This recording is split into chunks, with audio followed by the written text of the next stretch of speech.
السلام علیکم ورحمۃ اللہ وبرکاتہ۔ بسم اللہ الرحمن الرحیم۔ معزز ناظرین کرام،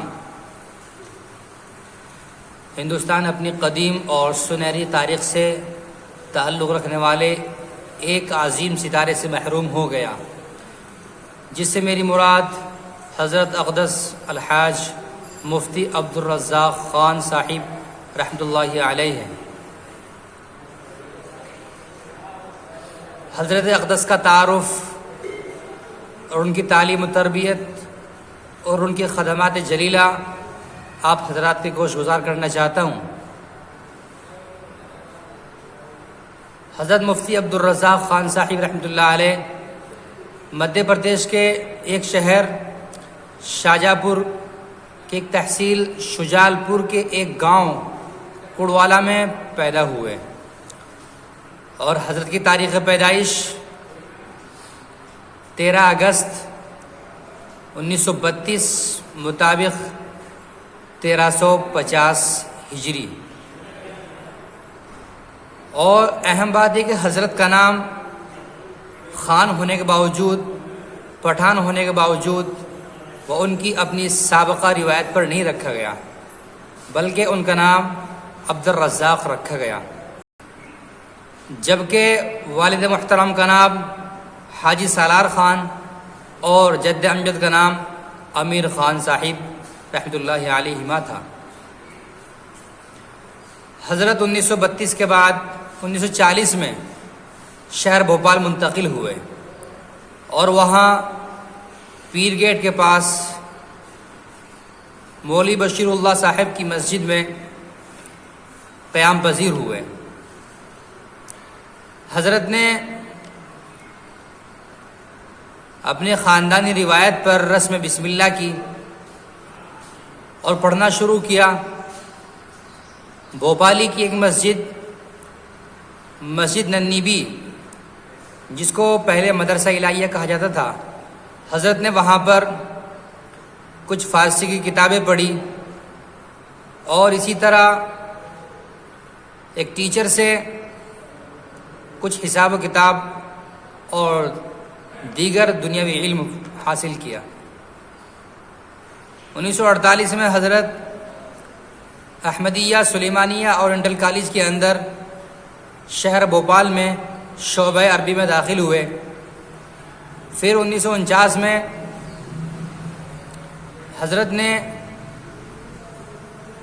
الہ آباد بورڈ سے مولوی سال اول اور مولوی سال دوم کو مکمل کیا، اور حضرت نے مدرسہ سلیمانیہ کے اندر فارسی، عربی، اردو، ہندی، پشتو اور کشمیری زبان میں مہارت حاصل کی۔ پھر 1952 میں حضرت ازہر ہند دارالعلوم دیوبند، جو دنیا کی چوتھی بڑی یونیورسٹی ہے، اس کے اندر داخل ہوئے۔ حضرت کے موقر اساتذہ کرام میں سے شیخ العرب والعجم، شیخ الاسلام حضرت مولانا حسین احمد مدنی رحمۃ اللہ علیہ ہیں۔ اہم بات یہ کہ حضرت نے شیخ العرب والعجم رحمۃ اللہ علیہ کی خدمت میں 1 سال گزارا، جو کہ اصلاح کے لیے ہوتا تھا۔ پھر حضرت نے 1958 میں مفتی شہر بھوپال عبدالہادی صاحب کی نواسی اور عبدالحمید صاحب کی دختر نیک اختر سے نکاح فرمایا، جو کہ حضرت کے نکاح میں تقریباً 31 سال رہیں۔ پھر 1989 میں حضرت کی اہلیہ کا انتقال ہو گیا۔ 1969 کے اندر پہلا حج فرمایا، اور 2004 کے اندر آخری حج فرمایا۔ حضرت نے کل 25 حج فرمائے، اور 1958 ہی کے اندر حضرت نے ترجمہ والی مسجد کا سنگ بنیاد رکھا۔ حضرت ہی اس کے بانی ہیں، اور اب تک حضرت ہی اس کے سرپرست رہے۔ ابھی 2017 کے اندر احقر بھی وہیں پر افتتاح میں زیر تعلیم تھا، تو کبھی کبھی ہم حضرت سے پوچھا کرتے تھے کہ حضرت اس کو ترجمہ والی مسجد بولا جاتا ہے، ایسا کیوں؟ تو حضرت نے فرمایا 60 سال تک اس مسجد کے اندر ترجمہ قرآن شریف کیا گیا ہے، اور پھر اس کی خصوصیت بتاتے تھے کہ ایک مرتبہ ایک شخص نے ترجمہ والی مسجد کے ممبر پر حضور صلی اللہ علیہ وسلم کو دیکھا ہے کہ آپ علیہ السلام وہاں پر کھڑے ہیں۔ پھر اس کے چند سالوں کے بعد حضرت نے شہر بھوپال سے متصل 28 کلومیٹر کی دوری پر کچھ جگہ خریدی جس کی مقدار تقریباً 60 ایکڑ ہے، اور حضرت نے وہاں پر بھی ایک مدرسہ قائم فرمایا۔ حضرت کی وہاں پر خانقاہ بھی ہے، اور حضرت وہاں پر مستقل جایا کرتے تھے۔ ابھی بیماری کے دنوں میں تو کم ہی جانا ہوتا تھا، اب اگر کوئی مہمان آتا تو حضرت اس کو زیارت کرانے کے لیے اس جگہ پر لے جاتے جس کو فندہ بولا جاتا ہے۔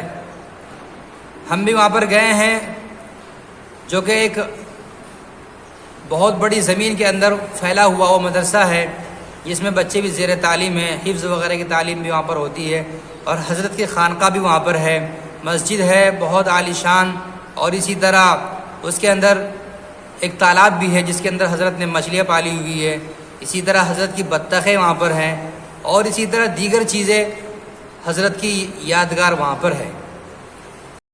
1958 میں حضرت نائب مفتی شہر بھوپال بنے، پھر 1968 میں حضرت نائب قاضی بنے، اور پھر مفتی شہر کے انتقال کے بعد حضرت اصل مفتی شہر بنے، اور حضرت نے یہ خدمت تقریباً 10 سال 1974 سے 1983 تک بحسن خوبی اس کی خدمت انجام دی، اور جب حضرت کا قاضی شہر بننے کا موقع آیا تو حضرت نے خود ہی اس سے استعفیٰ دیا اور فرمایا کہ میں قاضی شہر نہیں بنوں گا، بلکہ حضرت نے ترجمہ والی مسجد کو ہی ترجیح دی، اور وہاں پر اپنی خدمت کو اور اپنی تگودوں کو برقرار رکھا، جاری رکھا۔ 1960 کے اندر حضرت کو جمعیت علماء ہند کی مجلس عاملہ کا ممبر بنایا گیا، اور 1970 میں حضرت جمعیت علماء ہند کے جنرل سیکریٹری بھی رہے، یعنی کہ حضرت 3 سال تک جمعیت علماء ہند کے جنرل سیکریٹری بھی رہے، جمعیت علماء ہند کے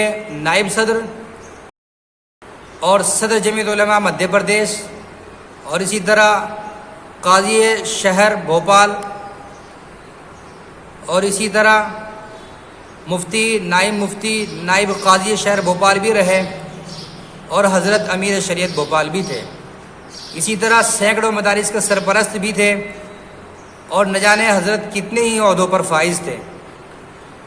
اور سب سے اہم بات یہ کہ حضرت سخاوت کے بڑے دلدادہ تھے، یعنی کہ اتنی سخاوت کیا کرتے تھے بہت زیادہ۔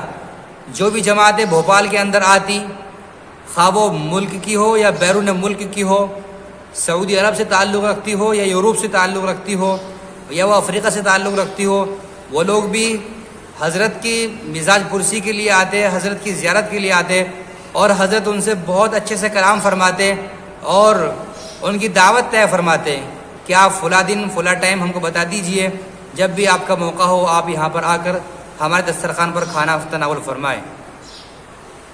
کئی مرتبہ ایسا ہوتا تھا کہ سعودی عرب کی جماعتیں آتی تھی تو حضرت احقر کو ترجمان بھی بنایا کرتے تھے اس کا، اور پھر مدرسے کو دکھانا، اور اسی طرح مدرسے کی لائبریری، اور اسی طرح جو مدرسہ قریب 27 کلومیٹر کی دوری پر فندہ میں موجود ہے، تو وہاں پر بھی حضرت ان کو اس مدرسے کو دکھانے کے لیے لے جایا کرتے تھے۔ یہ حضرت کی بڑی سخاوت قلبی کی بات تھی کہ حضرت سبھی کا احترام فرماتے۔ ایسا نہیں ہوتا تھا کہ کوئی جماعت بھوپال کے اندر آئے اور حضرت اس کی دعوت نہ فرمائے۔ اور حضرت اقدس مفتی عبدالرزاق خان صاحب رحمۃ اللہ علیہ حضرت مولانا حسین احمد مدنی رحمۃ اللہ علیہ کے خلیفہ تھے، اسی طرح مولانا محمد سالم صاحب، اسی طرح مولانا محمد طلحہ صاحب، اسی طرح مولانا محمد شاہزون صاحب رحمہم اللہ کے حضرت خلیفہ تھے، اور حضرت نے اب تک تقریباً 25 مریدین کو اپنی خلافت سے نوازا ہے۔ اور اہم بات اس میں یہ کہ ابھی سابق شیخ الحدیث دارالعلوم دیوبند حضرت مولانا نصیر احمد خان صاحب رحمۃ اللہ علیہ، جبکہ حضرت کے استاد ہیں، لیکن حضرت مولانا نصیر احمد خان صاحب رحمۃ اللہ علیہ نے حضرت سے آ کر درخواست کی کہ آپ مجھے بیعت فرمائے۔ حضرت نے بخوشی قبول کیا۔ حضرت نے شیخ الحدیث دارالعلوم دیوبند کو، جبکہ حضرت کے استاد بھی ہیں، حضرت کو بیعت فرمایا اور پھر فوراً ہی خلافت سے بھی نوازا۔ حضرت کی جہاں اور خوبیاں ہیں وہاں اور ایک خوبی یہ بھی تھی کہ حضرت مجاہد جنگ آزادی بھی تھے، فریڈم فائٹر بھی تھے، اور حضرت نے مستقل جنگ آزادی بھی لڑی ہے۔ یہی وجہ ہے کہ جب حضرت کا انتقال ہوا اور حضرت کی جنازے کی نماز حضرت کے صاحبزادے حضرت مولانا محمد احمد صاحب دامت برکاتہم نے پڑھائی اور حضرت کو سرکاری سلام کے ساتھ سپرد خاک کیا گیا۔ اس طرح یہ ایک چمکدار ستارہ اور روشن ستارہ اور ہندوستان کی تاریخ کا ایک عظیم باب، ہندوستان کی قدیم تاریخ کا اور سنہری تاریخ کا ایک عظیم باب، وہ 14 شوال المکرم 1442 26 مئی 2021 بروز بدھ کو رات 10:45 پر غروب ہو گیا۔ انا للہ و انا الیہ راجعون۔ ہم دعا کرتے ہیں کہ اللہ تبارک و تعالی حضرت کی مغفرت فرمائے، حضرت کے درجات کو بلند فرمائے۔ انشاءاللہ بھوپال حاضری ہوگی تو حضرت کی قبر پر بھی انشاءاللہ حاضر ہوں گا۔ اللہ تبارک و تعالی توفیق بخشے۔ آپ حضرات سے بھی حضرت کے بارے میں درخواست ہے کہ آپ حضرات بھی حضرت کے لیے دعائے مغفرت فرمائیں اور ان کے درجات کی بلندی کے لیے دعا فرمائیں۔ آمین یا رب العالمین۔